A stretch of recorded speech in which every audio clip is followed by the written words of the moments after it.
real change. So Peter, do these statues represent how others reacted to some ideas in companies where you've worked?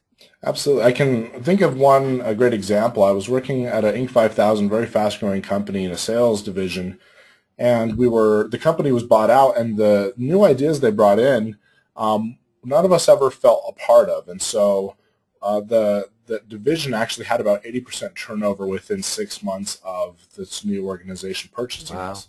Not because their ideas were bad. In hindsight, and I've actually gone back and met with the CEO to talk about this, they were right. The change, the best ideas, like it says on the slide, were there, but we weren't engaged. We didn't believe it could happen, and so we all kind of nodded our heads in the meetings and slowly all found new jobs. So I think that this is a very dangerous one when everyone's just kind of nodding and silently opposing what you're doing. Right. Yeah, thanks so much, Peter. And I think we can all relate to the kinds of experience that Peter has shared with us. So there are 5 predictable ways in which people will resist or oppose change. And we call these the 5 faces of resistance. So let's take a look at the first face.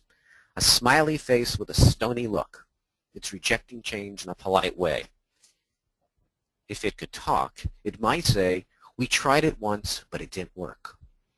And what they mean by that is that we've been burned before. Why should we trust you now?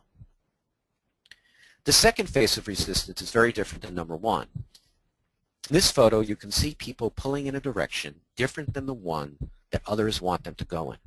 We hear them say, "We've got other priorities."